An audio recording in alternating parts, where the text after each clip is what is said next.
하나님 말씀 보겠습니다. 하나님 말씀은 이사야 43장 18절에서 21절까지 18절에서 21절까지 보겠습니다. 이사야 43장 18절에서 21절까지 같이 찾으셨으면 한 목소리로 봉독하겠습니다. 시작. 너희는 이전 일을 기억하지 말며 옛날 일을 생각하지 말라. 보라, 내가 새 일을 행하리니 이제 나타낼 것이라. 너희가 그것을 알지 못하겠느냐. 반드시 내가 광야의 길을 사막에 강을 내리니 장차 들짐승 곧 승냥이와 타조도 나를 존경할 것은 내가 광야의 물을 사막의 강들을 내어 내 백성 내가 택한 자에게 마시게 할 것입니다. 이 백성은 내가 나를 위하여 지었나니 나를 찬송하게 하려 이느라. 아멘. 오늘 말씀은 절망에서 희망으로 라는 말씀을 가지고 우리가 말씀을 나눠보겠습니다. 우리 이사야서는 너무 잘 알듯이 이제 이스라엘 백성들이 정말 세상을 바라보고 우상을 섬기고 이방신을 섬길 때 이사야 선지자가 이야기하죠. 그러면 이제 너희가 멸망할 것이다. 바벨론의 포로가 될 것이다. 계속 선포합니다. 그리고 그들은 바벨론의 포로가 되어질 것을 확신하고 있습니다. 그런데 하나님께서 뭐라고 얘기하냐면 이제 18절에 보니까 너희는 이전 일을 기억하지 마라 라고 얘기하죠. 그리고 옛날 일을 생각하지 말라. 예전에 너희가 어떻게 살았든지 이전에 어떻게 살았든지 그거 다 잊어버리고 이제 내가 새 일을 행할 것이니 그것을 보고 나아가라 이야기하죠. 그래서 우리가 잘 아는 말씀 있죠. 보라, 이전 것을 지나갔으니 새 것이 되었도다 라고 말씀하셨듯이 오늘 하나님은 이사야 선지자를 통해서 이스라엘 백성들에게 다시 한번 힘을 주고 있고 용기를 주고 있고 희망을 주고 있습니다. 이 말씀을 통해서 우리가 같이 은혜를 나눠보고자 합니다. 1820년 뉴욕에서 태어난 페니 크로스비라는 여성이 있었습니다. 그 페니 크로스비는 아기로 태어나고 얼마 안 돼서 안질이 걸렸습니다. 안질이 걸렸는데 이 안질 걸린 것을 좀 병원을 데리고 갔으면 괜찮았을지도 모르는데 삶이 어려우니까 민간요법으로 치료를 하게 됩니다. 그 민간요법으로 치료를 하다 잘못돼서 눈을 볼 수가 없는 맹인의 삶을 살게 됩니다. 아버지는 그것으로 인해서 이제 페니 크로스비가 1살 때 죽게 되죠. 그리고 어머니는 삶을 꾸려가기 위해서 밖에 나가 열심히 일을 하게 되고 할머니 손에 자라나게 됩니다. 할머니는 그 크로스비가 너무 불쌍해서 말씀으로 계속 가르치며 양육하게 되고 데리고 교회를 가게 되죠. 근데 이제 크로스비가 점점 철이 들면서 이 자신이 부모님으로 말미암아 눈이 못 보게 되었다는 소문을 듣고 이야기를 듣고 부모를 원망하고 자신을 확대하며 살아가게 됩니다. 얼마나 그 많이 우리도 와닿지요. 태어날 때 장애로 태어나도 부모를 원망할지인데 부모의 잘못된 치료로 인해서 앞을 보지 못한다고 생각하면 그것도 여자가 얼마나 부모를 원망하고 비관하겠습니까? 그런 삶을 계속 살고 있을 때마다 할머니가 다독이죠. 그리고 그렇게 철이 들어갈 무렵 어느 날 이제 부흥회를 가게 됩니다. 1850년 11월 20일 어느 교회 전도 집회 부흥회에 가서 말씀을 듣고 찬양을 듣던 중에 찬양 143장 오늘 우리가 불렀죠. 웬 말인가. 날 위하여 주 돌아가셨나. 이 벌레 같은 날개에 큰 애 받으셨나. 이 찬양을 딱 부르는데 듣는데 가슴이 머리를 누군가가 때리는 것 같더라는 거죠. 우리는 이 찬양을 부르면서 어떤 생각을 했나요? 늘 울어도 눈물로써 못 갚을 줄 알아. 이 몸밖에 더 없어 이 몸 바칩니다 라고 찬양을 들을 때 크루스비는 거기서 스스로 깨우치게 됩니다. 그리고 고백하는 게 있습니다. 주님, 내가 스스로 내 인생을 고쳐보려고 노력했지만 실패했습니다. 나의 인생을 주님께서 맡으시고 주관하시고 변화시켜 주십시오 라고 고백을 하게 됩니다.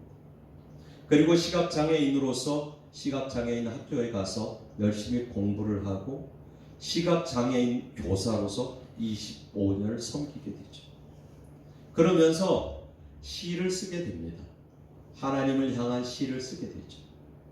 그 시를 쓴 것이 지금 우리가 부른 찬송가를 많이 불렀죠. 그 찬송가 우리가 아까 불렀듯이 540장, 380장, 384장 다 크로스비가 작사한 거죠. 무려 찬송가 10,000곡을 작사했습니다. 그 찬송가 10,000곡을 작사하고 그 찬송가가 우리 성경에 우리 찬송가에 쓰여진 곡이 참 많이 있습니다. 제가 불러드리면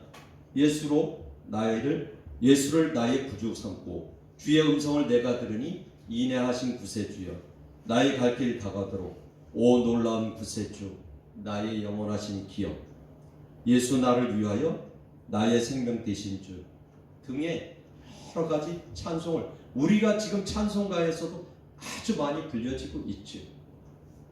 이렇게 찬송가를 시로 쓰면서 살았던 페니 크로스비 94살에 죽게 됩니다. 94살에 죽게 되면서 마지막까지 펜을 놓지 않고 하나님을 찬송했던 그 모습. 그래서 이 페니 크로스비가 마지막에 죽을 때 뭐라고 했냐면 저는 이 글을 보면서 참 가슴이 울렸습니다. 내가 이제 만난 가장 큰 기쁨은 찬송이 누군가의 영혼을 살리겠다는 희망이 그 소식을 들을 때 내가 가장 기쁘다 라고 이야기를 합니다. 그러면서 마지막 이렇게 얘기하죠. 내가 처음 보게 될 것은 예수님의 얼굴이 될 것이다 라고 고백을 하고 숨을 거뒀습니다. 우리는 이 페니 크로스비의 모습을 보면서 어떤 생각을 하십니까? 이는 페니 크로스비는 절망 가운데 있었습니다. 낙심 가운데 있었습니다. 그런데 하나님을 만나고부터 희망을 노래하기 시작했고 소망을 꿈꾸며 살았습니다. 그리고 94살까지 살면서 하나님을 찬양하는 시를 놓지 않았습니다. 그리고 마지막 내가 처음 보게 될 그 얼굴은 예수님의 얼굴이다. 내가 처음 보게 될 것은 예수님의 얼굴이 될 것이다 라고 고백을 했습니다. 우리 25년 살아오면서 어떤 모습으로 살아오셨습니까? 때로는 좌절도 했을 것이고 낙심도 했을 것입니다. 절망도 있었을 것입니다. 마냥 좋은 일만 있지는 않았을 것입니다. 그런데 하나님은 뭐라고 말씀하시냐면 너희는 이전 일을 기억하지 말며 옛날 일을 생각하지 말라고 말씀하십니다. 보라 내가 새 일을 행하리니 이제 나타낼 것이요 너희가 그것을 알지 못하겠느냐. 반드시 내가 광야의 길을 사막의 강을 내겠다고 하나님은 말씀하십니다. 그 하나님을 붙들고 새로운 26년을 희망으로 시작하는 우리가 되었으면 좋겠습니다. 그래서 우리가 그렇다면 하나님께서 어떻게 새 일을 행하셨는지, 기적을 어떻게 일으키셨는지, 또 그렇게 새 일을 행하시고 기적을 일으키신 목적은 무엇인지 우리가 말씀을 통해서 한번 나눠보기로 하겠습니다. 첫째, 새 일을 행하시는 하나님. 하나님께서는 과거의 일을 넘어선 새로운 구원의 역사를 계획하고 계심을 이야기하고 있습니다. 이는 지금 이스라엘 백성들이 430년 동안 애굽의 노예가 됐을 때 홍해를 갈라서 모세를 통해서 이스라엘 백성들을 출애굽했던 그 일과, 또 바벨론의 70년 포로 생활에서 그들을 구원하셨던 하나님, 그 일을 나타내시면서 하나님은 예상치 못한 방법으로 하나님께서 새로운 일을 행하심을 지금 말씀하고 있다고 이야기를 하는 것입니다. 출애굽기 16장 4절을 보면, 그때의 여호와께서 모세에게 이르시되 보라, 내가 너희를 위하여 하늘에서 양식을 비같이 내리니 백성이 나가서 일용할 것을 날마다 거둘 것이라. 이같이 하여 그들이 내 율법을 준행하나 아니하나 내가 시험하리라 라고 얘기했죠. 이때 이스라엘 백성들은 애굽에서 나온 후에 둘째 달 15일, 즉 45일째 되는 날 하나님은 이렇게 역사하셨어요. 왜요? 이들이 지금 홍해를 건너서 출애굽하고 얼마 되지 않아서부터 불평하기 시작했죠. 3일이 지났는데 그때부터 불평합니다. 차라리 우리가 그냥 애굽에 있었으면 좋았을 텐데, 그랬으면 거기서 푸른 채소도 먹고 맛난 거 먹고 살았을 텐데, 우리를 왜 구원해서 이렇게 힘들게 하냐? 고기도 먹고 싶고 떡도 먹고 싶고 이렇게 불평할 때 하나님께서는 지금 이야기하시는 겁니다. 그러면서 출애굽기 16장에서 뭐라고 얘기합니까? 하나님께서 메추라기와 만나를 내리셔서 하나님이 일하심을 친히 이스라엘 백성들에게 보여주십니다. 하나님은 이렇게 우리가 생각지 못한 놀라운 일들을 행하시면서 새로운 일을 보여주십니다. 우리가 아닌 것 같지만, 우리의 삶을 통해서 못 느낄 수도 있지만, 우리의 삶을 통해서 깨닫지 못할 수도 있지만, 하나님은 정말 우리가 알지 못하는 그 순간순간마다 새롭게 일하시죠. 그리고 또 새로운 일을 계획하고 가십니다. 그러니까 우리는 그 하나님을 바라보면서 날마다 하나님이 오늘은 어떤 일을, 내일은 또 어떤 일을 계획하시고 새로운 일을 행하실까를 기대하며 살아가는 우리 모두가 되었으면 좋겠습니다. 자, 두 번째는 광야의 사막에 강을 내시는 기적의 하나님을 이야기하고 있습니다. 19절 20절을 한번 보겠습니다. 19절 보면 보라, 내가 새 일을 행하리니 이제 나타낼 것이라. 너희가 그것을 알지 못하겠느냐? 반드시 내가 광야의 길을, 사막에 강을 내리니 장차 들짐승 곧 승냥이와 타조도 나를 종용할 것은 내가 광야의 물을, 사막의 강들을 내어 내 백성 내가 택한 자에게 마시게 할 것이니라 라고 이야기를 하죠. 여기서 지금 하나님 뭐라면 광야의 길을 내고 사막의 강을 낸다고 이야기를 하시죠. 우리는 이스라엘 백성들이 물이 없어 힘들어할 때 하나님께서 그들에게 엘림을 준비하셨고 79그루의 종려나무를 예비하셨음을 우리는 알고 있습니다. 이렇게 하나님께서는 광야에서 12샘물을 준비하셔서 이스라엘 백성들을 먹이셨습니다. 70그루의 종려나무를 준비해서 이스라엘 백성들을 쉬게 하셨습니다. 이것이 하나님께서 강을 내시고 길을 내시는 새로운 일이라고 지금 이야기를 하고 있는 것입니다. 우리는 그 일을 생각하면서 날마다 하나님을 바라보며 살아가야 되는 인생길입니다. 근데 우리는 어떠한 모습으로 살아가느냐는 거죠. 매일 불평하며 원망하며 살아가지는 않느냐는 거죠. 제가 어제 가정예배를 드리면서도 그런 얘기했습니다. 사람은요, 우리는 다 구원받았습니다. 아멘입니까? 네, 아멘. 우리는 다 구원받았고 하나님의 자녀입니다. 그런데 우리 원래 모습은 죄인이에요. 우리는 죽을 수밖에 없는 죄인이었습니다.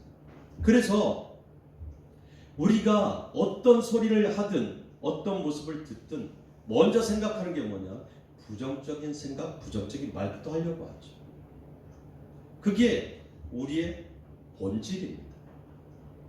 그런데 하나님의 자녀가 되면 어떻게 해야 되냐면 부정적인 생각과 부정적인 말이 입 밖에서 나가기 전에 그것을 막고 긍정적으로 변화시켜야 되죠. 이게 생명을 얻은 자의 모습입니다. 부정적인 세력들이 들어와서 나에게 부정적인 말을 하려고 하면 속으로 예수의 이름으로 이 부정의 세력은 떠나가라 선포하시고 긍정적인 말로 희망을 주는 말로 소망을 주는 말로 우리는 이야기할 때 하나님의 살아 역사심이 우리 말을 통해서 우리의 행동을 통해서 나타나게 된다. 이스라엘 백성들은 우리가 너무 잘 알듯이 430년입니다. 무려 430년의 종살이를 했고 그들은 흑벽돌을 찍어내느라고 정말 고생을 많이 했죠. 다 아시잖아요. 그럴 때 하나님은 모세를 통해서 그들을 구원하셨습니다. 상상도 못하는 홍해 바다를 갈라서 애굽의 군대가 쳐들어올 때, 이집트의 군대가 쳐들어올 때 그들을 바다에 수장시키면서 하나님은 이스라엘 백성들에게 하나님의 살아 역사를 하심을 친히 보여주셨습니다. 그럼에도 불구하고 이들은 광야의 그 사막의 3일 길을 걷고 그때부터 불평하기 시작한 겁니다. 원망하기 시작한 거죠. 왜 우리를 멀쩡히 잘 살고 있는 애굽에서 데리고 나왔어? 거기 있었으면 좋았을 것입니다. 그런데 이 원망과 불평은요 전염이 되죠. 한두 살을 원망 불평하기 시작하면 우리 민수기 14장에서 너무 잘 알잖아요.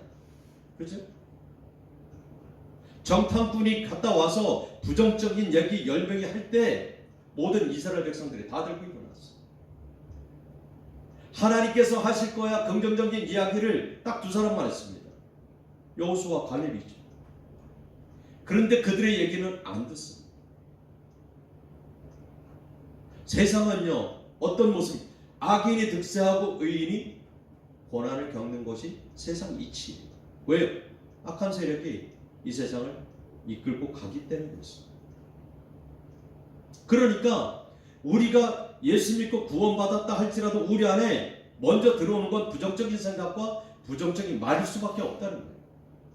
그런데 그것을 무엇로 이겨야 되냐?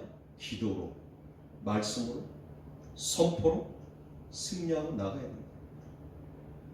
그러면 그 가운데서 하나님이 일하실 새로운 일, 새 일을 우리는 경험하게 된다고 지금 이 이야기를 하고 있는 것입니다.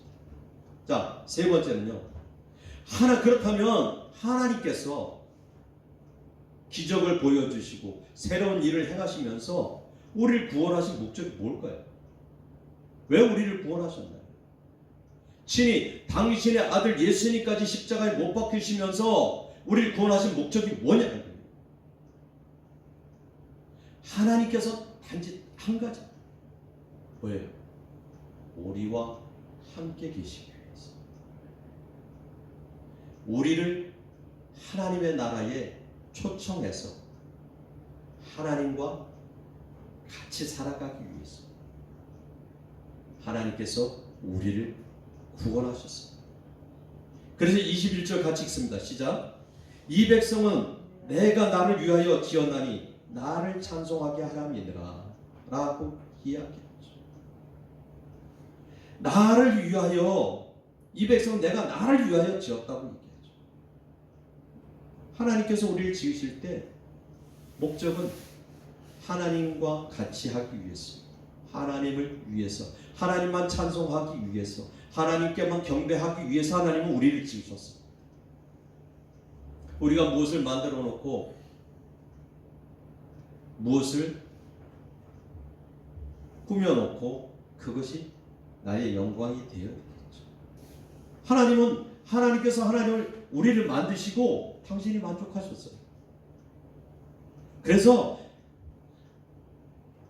힘이 좋았다 이렇게 얘기하죠. 우리를 만들어 놓고 보기에 힘이 좋았더라 이렇게.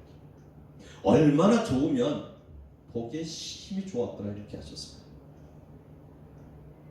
그러니까 그 힘이 좋은 그 작품이 원수 마귀의 계기에 빠져서 지옥에 가는 꼴을 보고 싶으시겠냐는 거죠. 아니에요. 하나님 나라에 있고 싶은 거죠. 우리 박연복 권사님을 하나님께서 만들어 놓으셨어요. 그렇죠? 그리고 보살펴 주셨고 우리 이필사 할아버지를 통해서 물질도 부족하지 않게 해주셨고 아들 넷이나 낳아서 효도하게 해주셨어요. 이거 다 하나님이 하시죠. 그런데 우리 하나님이 만든 박연복 권사님이 저 지옥에 가서 진짜 불기둥 속에서 불 속에서 고통스러운 모습을 보고 싶으시겠네요. 아니에요. 내가 만들었으니까 나한테 있고 싶어잖아요. 내 옆에 있길 원하잖아요. 그죠? 우리 아들 내가 낳아놨으니까 내 옆에 있으면 좋아요. 그냥 어쩌다가 이원임투사 한 번씩 오면 얼굴이 확 휘잖아요. 오늘 또 올라가고 그랬는데 얼굴이 확 휘잖아요. 그죠? 아들이 와도 좋고 그 밑에 손자가 오면 더 좋은 거예요.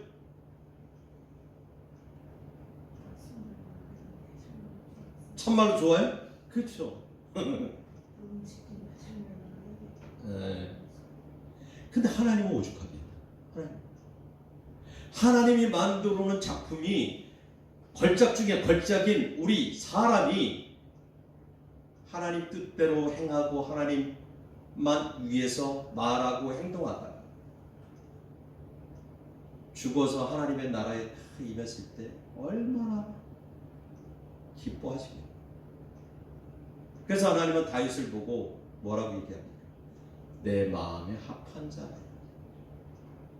얼마나 만족했으면 그는 내 마음에 합한 자라고 얘기했어요. 하나님은 우리를 구원하신 목적은 하나님께만 찬송받기 위해서 그런 거죠. 그래서 지금 이야기하죠. 나를 찬송하게 하려 함이라 라고 이야기하죠. 찬송하다는 길이어 찬양하다 라는 뜻을 가지고 있고 절대자를 높이 기리고 칭송하며 마음으로 우러나오는 존경과 경배를 찬송하다 라고 이야기를 합니다. 그래서 하나님께서는 우리를 구원하십니다. 당신의 아들 예수님을 십자가에 못 박혀 죽기까지 하면서 하나님이 직접 이 땅에 내려오셔서 인간의 몸을 입고 십자가에 못 박혀 돌아가시면서까지 우리를 구원하신 겁니다. 그러니까 우리는 살아가는 인생의 여정 동안 하나님만을 바라보며 하나님만을 찬양하며 찬송하며 하나님의 기쁨과 하나님의 영광을 위해 살아가야 된다는 거예요. 우리는 수없이 되레기입니다. 그런데 원수 마귀가 주관하는 세상 가운데 살다 보니까 내 마음과 내 뜻대로 잘 되지 못해요. 그렇게 하려면 어떻게 해요? 우리가 깨어 있어야 돼요. 우리가 성령의 충만한 모습으로 이끌림 받아야 된다. 그래야 원수 마귀가 우리의 생각을 주관하지 않고 우리의 마음을 주관하지 않습니다. 그래서 우리가 그 모습대로 26년은 정말 하나님 영광을 위해서 하나님의 기쁨을 위해서 우리가 열심을 다해 살아가겠노라 다짐하는 우리 모두가 됐으면 좋겠습니다. 자, 오늘 김필곤 목사님이 지은 시집 하늘에 뿌린 씨앗 중에서라는 시가 너무 좋아서 제가 한번 이 시를 같이 나눠보도록 하겠습니다. 잘 보이나요? 잘 보이시나요? 자, 같이 한번 읽어보겠습니다. 요 앞에 화면이 있습니다. 자, 시작. 시작에는 항상 희망이 있습니다. 겨울의 마른 가지 속에도 봄으로 솟아날 새순이 있고, 얼어붙은 땅에도 봄바람으로 일어날 새싹이 기다리고 있듯이 시작에는 항상 희망이 있습니다. 시작하면서 실패를 예측하며 절망할 필요는 없습니다. 가다 보면 막다른 골목도 희망의 불이 꺼져버린 절벽도 나타나지만 언제든 어디서든 눈을 들면 하늘은 보이고 포기하지 않으면 다시 시작할 수 있습니다. 시작에는 희망이 있습니다. 라는 이 시가 제가 읽으면서 괜찮습니까? 너무 좋아서 같이 나눠봐야 되겠다 라는 생각을 가지고 제가 같이 나누게 되었습니다. 우리가 이 시에 지금 김필곤 목사님이 이야기하듯이 참 시작에는 희망이 있습니다. 어느 사람이 어느 글에서 제가 이런 글을 봤습니다. 작은 복은 자신에게 달렸고 큰 복은 하늘에 달렸다고 이야기합니다. 그러기에 우리는 하나님의 은총을 소망하며 부르심을 따라 최선을 다해야 된다는 것입니다. 희망은 미래를 맞이하는 능력이라고 이야기합니다. 오늘을 넘어 보이지 않는 미래를 응시하기 때문에 그렇습니다. 존 버녀는 믿음이 건강할 때는 희망도 결코 병들지 않는다 라는 말을 합니다. 우리가 지닌 신앙은 하나님의 약속의 바탕을 두었기에 희망이란 에너지로 가득합니다. 예수님은 우리가 죽을 수밖에 없는 상황 가운데서 새 희망으로 소망으로 이 땅에 오셨습니다. 우리 또한 25년을 보내면서 어떤 모습으로 어떠한 상황으로 살아오셨는지 모르지만 26년 한 해를 맞이하면서 새로운 희망을 품었으면 좋겠습니다.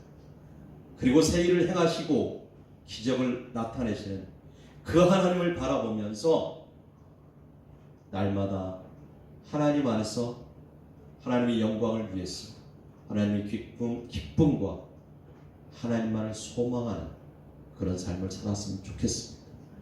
하박국 선지자가 이야기했듯이 나는 여호와로 말미암아 즐거워하며 나의 구원의 하나님으로 말미암아 기뻐하리로다 라고 고백했던 그 고백이 우리의 고백이 되기를 예수의 이름으로 축복합니다. 아멘.